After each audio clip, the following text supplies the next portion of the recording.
ঈদের পোলাও মাংস, গরুর মাংস, রোস্ট এইসব খেতে খেতে মনে হয় সবার মুখই সেদ্ধ হয়ে গেছে এবং কারোই আর এই রিচ ফুডগুলো খেতে ভালো লাগছে না। তাই সবাই দেখলাম যে ভর্তা ভাজি খাচ্ছে।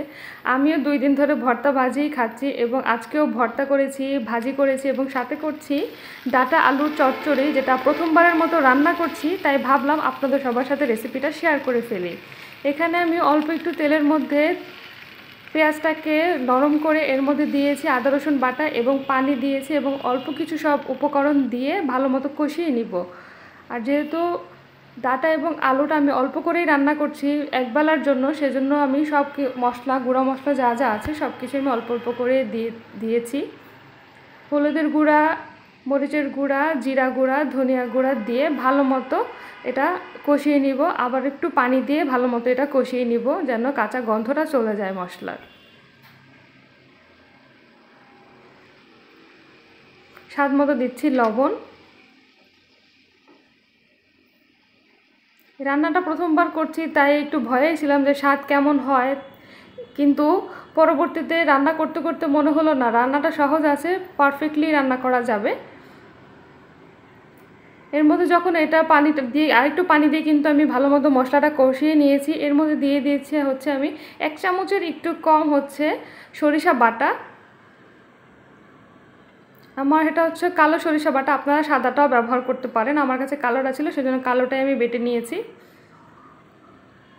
এটা দিয়েও কিন্তু ভালো মতো কষিয়ে একদম ঝোলটাকে ঘনভাবে টানিয়ে নিতে হবে। এই দেখেন পানিটা একদম শুকিয়ে গেছে, একদম গায়ে গায়ে লেগে গেছে পেঁয়াজের সাথে। এরপর হচ্ছে এর মধ্যে আমি দিয়ে দিচ্ছি ডাটা এবং আলু কেটে ধুয়ে নিয়েছি, এটা দিয়ে দিচ্ছি। আর যে ডাটাগুলো মোটা মোটা ছিল সেটা আমার মাঝখানে ফালি করে দিয়েছি আর একসাথেই দিয়ে দিচ্ছি, কারণ হচ্ছে দুইটা একসাথেই গলে যাবে, এই জন্য। এখন পরিমাণ মতো পানি দিয়ে এটা আলতো হাতে নেড়ে ঢেকে দিব। আর এর মধ্যে কিন্তু বেশি পানি দেওয়া যাবে না, কারণ এটা আমি একদম মাখো মাখো করে রান্না করব।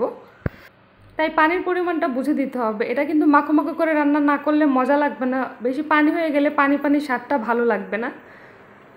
আর চাইলে এই পর্যায়ে কিন্তু আপনারা চিংড়ি মাছটা ব্যবহার করতে পারেন, যেহেতু আমার কাছে আজকে চিংড়ি মাছ নেই সেজন্য আমি চিংড়ি মাছ ছাড়াই এটা রান্না করছি। আর এটা বলক চলে আসলে এটা আমি ঢাকনা দিয়ে ঢেকে চুলার আঁচটা কমিয়ে দিচ্ছি। ডাটা এবং আলুটা গলে যাওয়া পর্যন্ত অপেক্ষা করব।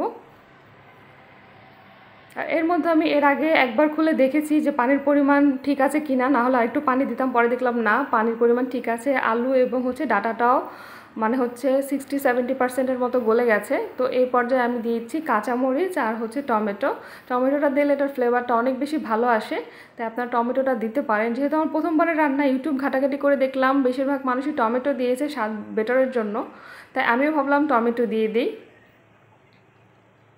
এটা দিয়ে টমেটোটা গলে মানে টমেটোটা হালকা গলে আসা পর্যন্ত অপেক্ষা করবো, পানিটা একদম টানিয়ে নিব। আমি একটু পরেই দেখাচ্ছি।